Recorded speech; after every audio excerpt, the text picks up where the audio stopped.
One DLC to rule them all. One? No, it's like a couple of, like a bunch of smaller ones. True.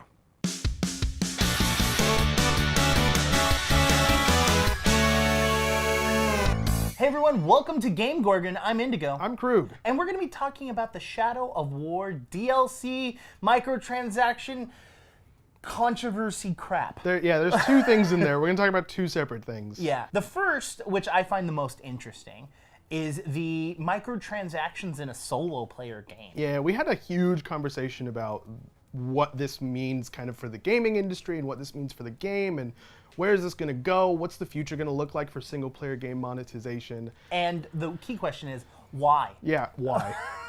So you can go into the Warner Brothers store and purchase randomized loot boxes, which will have things like assassins that will kill your enemies for you. There's also boosts for XP as well as loot that you get. There's also epic level followers that you can get. I just don't understand why. Like, these seem like cheat codes, like from previous generations of games, like X times XP to level me up to 1,000. What? Did you not have those? Do you not have the old Game Shark? I'm not a cheater, so I don't know what you're talking about. Oh my god. I've never cheated in any game. I think I need to get up and move because I think your pants are going to catch on fire in a second now. So for what it's worth, any of the items or characters that you can obtain via the loot boxes are all still obtainable via normal gameplay at this point, but the XP boosts and stuff like that are things that are exclusive to the loot boxes. That having been said, it doesn't add any additional flavor to the game, it doesn't add any content to the game, it just kind of progresses you a little bit faster through the game, which is, I guess, as good as they could have done this, but if we take a step down, the root idea of selling loot boxes in a single player game is what we're taking issue with and what we think a lot of people are not liking the flavor of. Yeah, I mean, the big issue I have with it is that you're paying a $60 game to play by yourself. Yeah, and full then, price. And then turning around and then paying to beat the game. Like, I don't get it. I really super don't understand that aspect. Unless they're like, oh, there are certain bosses that are so difficult that you have to do them exactly a specific way, and then, or you can use the assassins. But at that same point, it's like, why make that a mandatory part of the game? Like, And here's the other thing. In my head, microtransactions are cosmetic in nature. When you want to show off your unique style to a bunch of other people. And by unique style, he means showing off that you make more money than them. Right. This doesn't give you that option. Like, even if it did give you cosmetic items, why would it matter? Nobody else is looking at it. It's just you. You can just use your imagination, get the same point across. Hey, you're showing off people that you've got more money than them. Like, that's just how But that how? works. You have to post a video to make it. Oh, so we're gonna do it. No. We're gonna post. By we, you mean you can do that. No, I'm not doing it. Are super you not joking? gonna. A lot of people were and complaining that it was now turning the game from a game to a just pay-to-win game. You know, you're going in and just giving them money to just beat the game for you, which defeats the whole purpose of the game, in my opinion. So that leads into the very next controversy, which is the Forthog Orc Slayer DLC.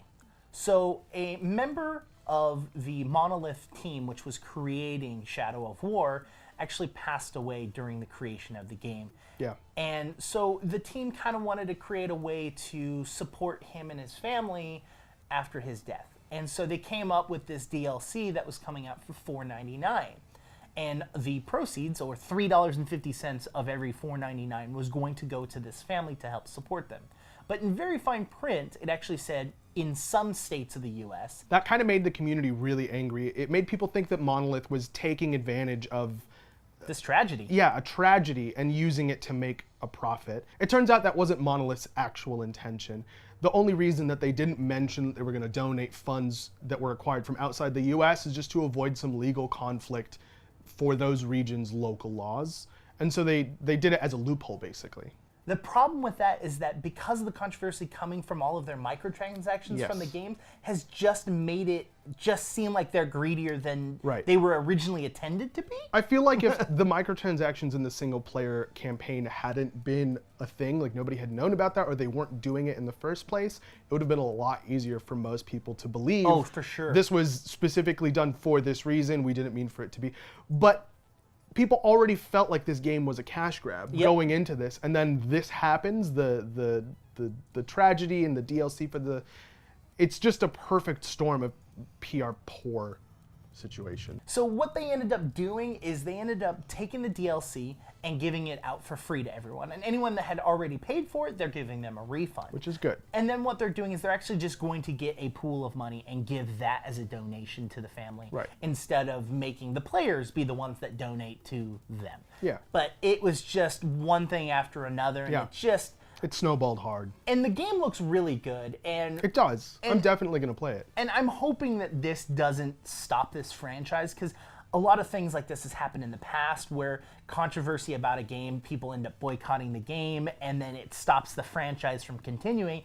And I really loved the last one, and I'm really hoping to love this one. So I don't know. Let us know in the comments down below, what do you think about this situation? Is it some misunderstanding between the developers and the community, or was there something a little bit nefarious behind it? While you're down there, hit the like button, hit the subscribe button, and hit the little bell icon so that you can get notified when we release a new video. All that stuff helps us out a lot, so if you want to see us grow, please do. Until next time, we're GameGorgon. I'm Krug. I'm Indigo. And, Bye.